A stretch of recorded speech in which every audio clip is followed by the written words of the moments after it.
Bienvenue dans le Morning News. Voici les titres de l'actualité. Soumeylou Boubeye Maïga, Premier ministre malien, a dévoilé son gouvernement. Annonce faite dimanche soir. Une équipe plus resserrée. 12 ministres quittent le gouvernement avec le départ très remarqué du ministère des Affaires étrangères de Thiéman Hubert Koulibaly. Quels enseignements? Le décryptage dès le début de ce journal. Le continent face au défi de la gestion des déchets, véritable bombe à retardement pour la santé des populations et pour l'environnement en Côte d'Ivoire. Les initiatives pour faire face aux problèmes se multiplient. Puis l'embellie du tourisme au Kenya, bilan stable et positif avec plus de 400 000 touristes internationaux.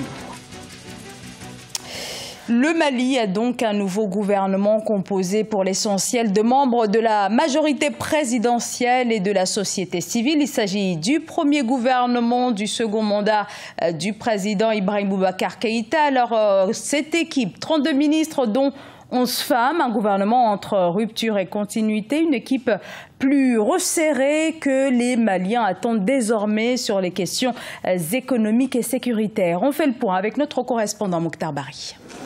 Après sa reconduction le 4 septembre 2018, c'est ce dimanche 9 septembre que le gouvernement du Premier ministre Soumeylou Boubeye Maïga a été révélé. C'est une équipe de 32 membres avec pour mission première l'organisation des prochaines élections législatives. On note des départs comme celui de Thiéman Hubert Koulibaly, Abdraman Silla ou Mohamed El Mokhtar. On voit l'entrée des hommes plus intègres, des gens vraiment très appréciés dans leur gestion des affaires publiques par le passé. Donc ça, c'est vraiment un motif de satisfaction par rapport à ce gouvernement. Bon, on attend à ce qu'ils arrivent à résoudre les problèmes prioritaires du pays, à savoir la reconquête de la paix, la baisse des prix des denrées de première nécessité. De nouvelles personnalités font leur entrée comme Kamisa Kamara, précédemment conseiller diplomatique du président Ibrahim Boubacar Keïta aux affaires étrangères, Lassine Boiré à la cohésion sociale, de la paix et de la réconciliation nationale, ou Yaya Sangaré à l'intégration africaine et des Maliens de l'extérieur. C'est un gouvernement avec un tiers des portefeuilles réservés aux femmes. Je pense que le nouveau gouvernement est composé plus de femmes par rapport à l'ancien gouvernement. Moi, je crois que c'est encourageant. Surtout, je dirais que la promotion féminine est en bonne marche. C'est un premier gouvernement de ce dernier mandat. On n'est pas pressé, mais la jeunesse n'est pas assez représentative dans le gouvernement, pour le dire.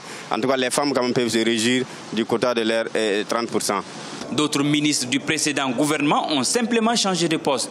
C'est le cas de Tina Koulibaly qui cède la défense pour la justice ou Thiemoko Sangaré qui quitte les mines pour la défense.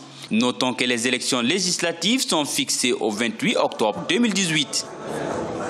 Dans l'actualité également, ce nouvel attentat qui a frappé lundi matin la capitale somalienne. Nouvel attentat à la bombe à Mogadiscio contre un bâtiment administratif du district de Odan. Les autorités font état d'au moins 6 morts et 16 blessés lors de cet attentat, suicide d'ores et déjà revendiqué par les terroristes d'Al-Shabaab affiliés à Al-Qaïda qui contrôlent, vous le savez, toujours de vastes zones rurales d'où ils mènent des opérations de guérilla. Cet attentat a été perpétré après celui du 2 septembre qui a fait au moins 3 morts dans le centre de la capitale Mogadiscio. Mobilisation sous haute surveillance policière ce dimanche à Niamey contre la loi de finances 2018, alors que celle de 2019 pointe à l'horizon. Il s'agit de la première manifestation de la société civile depuis la libération des principaux meneurs de la fronde. Des milliers de manifestants étaient donc dans les rues de la capitale. Ils ont marché jusqu'à la grande place de l'Assemblée nationale contre les dispositions de cette loi accusée de privilégier avant tout les plus riches. Reportage notre correspondant Sadou Alizé Mokhtar. Reprise des manifestations contre la loi de finances 2018 au Niger après une série d'interdictions des autorités. Les leaders de la société civile, Nuhu Arzika, Moussa Tchangari et Ali Drissa, ont renoué avec les activités des journées d'action citoyenne ce dimanche 9 septembre, un mois après leur libération. Je pense que les Nigériens vont continuer à se mobiliser. Ils ne vont pas se laisser détruire. Ils ne vont pas laisser le gouvernement là détruire, liquider, vendre le pays. Donc les gens vont se mobiliser et ils ne donneront un choix au gouvernement. Ou et revoit toutes ses copies, ou alors s'il ne revoit pas ses copies, il dégage. Les manifestants dénoncent un pillage des ressources naturelles, la malgouvernance, l'injustice ou encore l'impunité et réaffirment leur détermination à poursuivre le combat démocratique. Organisée en simultané dans toutes les régions du pays, cette manifestation a été marquée par la présence des centrales syndicales et de certaines formations politiques. Nous avons dit que c'est un engagement aux côtés de toutes les luttes citoyennes qui se passent dans ce pays. Il y a une dynamique menée par la société civile et qui porte des revendications pertinentes et légitimes du peuple nigérien. Le Front patriotique a décidé de s'impliquer et de participer à l'amplification du mouvement. Le pays va mal, c'est aux citoyens de se réveiller pour faire en sorte que cela s'arrête. Après ce meeting de ce 9 septembre, le cadre de concertation et d'action de la société civile appelle à une nouvelle manifestation contre la loi de finances le 23 septembre 2018. La gestion des déchets, la lutte contre l'insalubrité, une question de santé publique, un enjeu environnemental, mais face au manque d'infrastructures appropriées, le continent demeure totalement désarmé. Parmi les pays concernés par cette problématique, la Côte d'Ivoire, notamment sur les marchés, à quelques exceptions près. Reportage de notre correspondant, Olivier Diakotan.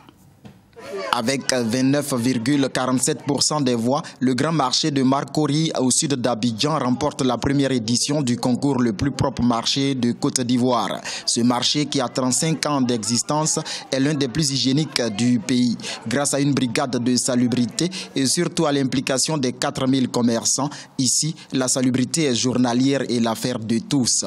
Nous donnons carrément l'hygiène d'abord dans nos toilettes, l'hygiène dans les couloirs, l'hygiène dans la nourriture, l'hygiène dans tout ce que nous faisons. Nous allons continuer dessus parce que ce n'est pas aujourd'hui, on ne peut pas s'arrêter là. On va toujours les traquer, on va toujours courir, on va toujours faire en sorte que ce marché soit leur marché.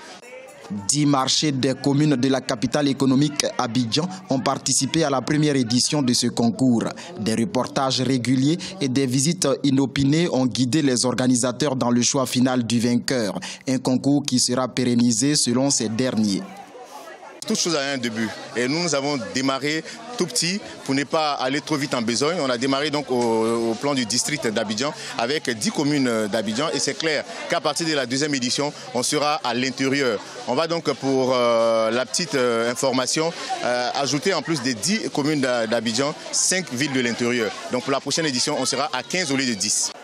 Les marchés de Cocody et de Yopougon occupent la 2e et 3e place de ce concours. Selon le ministère ivoirien de la Santé publique et de l'Hygiène, pour avoir une santé parfaite, 50% dépendent du comportement hygiénique adopté par les populations. Et on en vient au tourisme avec le continent qui s'affiche comme l'une des destinations privilégiées. 62 millions d'arrivées de touristes internationaux en 2017, soit une augmentation de 8% des visiteurs qui pourrait plus que doubler d'ici à 2030. Une dynamique donc autour de ce secteur, pilier de nombreuses économies. Illustration au Kenya dans ce sujet de Nathalie Mauvois.